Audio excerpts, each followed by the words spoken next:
Now we come to chapter 6. And I will simply give you the Prince version. You don't have to believe it, but I believe that God has made this real to me. First of all, there are the 4 horsemen. We read about each of them. Verses 1 and 2 of chapter 6. Now when the Lamb opened one of the seals, I heard one of the 4 living creatures say with a loud voice, like thunder, "Come." And I want to point out to you right at the beginning that every one of these horsemen were commanded from heaven. They are not the result of things that happened on earth. The initiative came from God. You need to know that. And I looked, and behold, a white horse, and he who sat on it had a bow, and a crown was given to him. That's not a royal crown, but the wreath of a conqueror in the games, like the gold medal in today's Olympic Games. And he went out conquering and to conquer. Now, a lot depends on how you identify that white horse. But I'll say personally for me, over the years, it has become so vivid that the white horse is Jesus Christ riding out through the gospel to all the earth. And I'd like to give you just one passage from Psalm 45, which I think ties in with that. Psalm 45, the first few verses. This is what they call a messianic psalm. In other words, it's a revelation of the Messiah. We'll just read the first 5 verses. To me, this is a description of the one who rode on the white horse. He went out conquering and to conquer. He was undefeatable. There was no power on earth that could defeat him. And the psalmist says, "My heart is overflowing with a good theme. I recite my composition concerning the King. My tongue is the pen of a ready writer." And then speaking to this King, "You are fairer than the sons of men. Grace is poured upon your lips. Therefore, God has blessed you forever." And notice again the therefore. There was a reason why God blessed Jesus, because grace was on his lips. And if you want to be blessed, make sure that grace is on your lips too. Gird your sword upon your thigh, O mighty one, with your glory and majesty. And in your majesty ride prosperously because of truth, humility, and righteousness.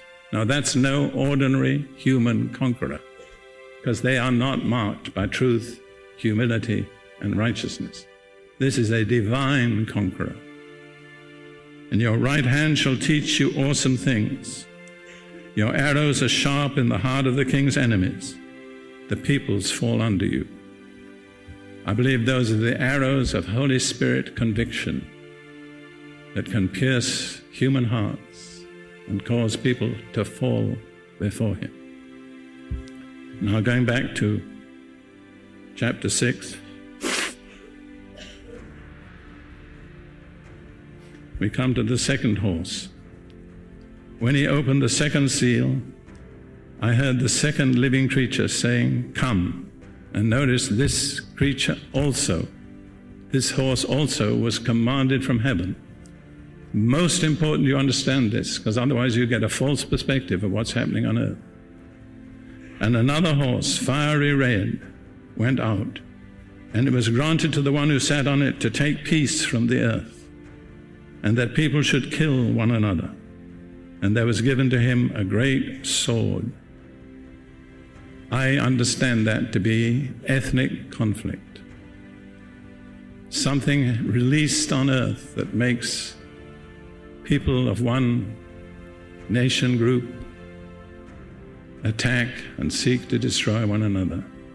And this is seen almost all around the globe today, in South Africa, North Africa, Israel, Yugoslavia, much of the former Soviet Union. And I predict that there will be no nation on earth which will finally be spared from this. And I would ask you to consider what it would be like if that red horse began to ride through the United States with so many different racial groups. We've seen a little of it between black and white, but I believe there is more to come. And I want to emphasize, this horse was ordered from heaven. It's part of judgment. Remember, Revelation is in part a revelation of the judgment of Jesus. The third horse, in verses 5 and 6, when he opened the third seal, I heard the third living creature say, "Come." And I looked, and behold, a black horse, and he who sat on it had a pair of scales or balances in his hand. And I heard a voice in the midst of the four living creatures saying, "A quart of wheat for a denarius, and 3 quarts of barley for a denarius, and do not harm the oil and the wine." Now this black horse to me is a very obvious picture of shortage and rationing. And denarius was a working man's daily wage. So a working man at that time would get just enough money to feed himself. And then it says, "Do not hurt the oil and the wine." This is my personal understanding. The oil and the wine were reserved for the rich. And in the midst of the shortage, there were those who were living in luxury. And basically, that's happening in the world today. The poor are getting poorer, and the rich are getting richer. And with some wonderful exceptions, the rich do not care for the poor. They care for themselves. They are gripped by that spirit of self-love. Now we come to the fourth horse. When he opened the fourth seal, I heard the voice of the fourth living creature saying, "Come." And I looked, and behold, a pale horse, and the name of him who sat on it was Death, and Hades followed with him. And authority was given to them over a fourth of the earth, to kill with sword, with hunger, with death, and by the beasts of the earth. Now that's an obvious picture of famine and ensuing widespread death. And it says actually it would affect the fourth part of the earth. There were 2 horses. The name of the rider on the first was Death. The second was Hades. Death claims the bodies of men. Hades claims the souls of men. And notice authority was given to them.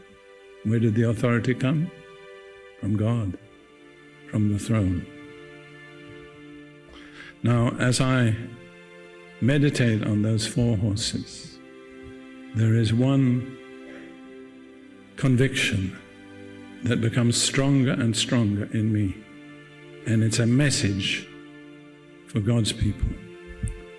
The message is this: the white horse has to stay ahead of the other 3 horses.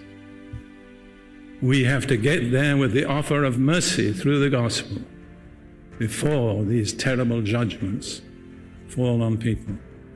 And I think I can say that Ruth and I are motivated by a passion to see that white horse get there on time.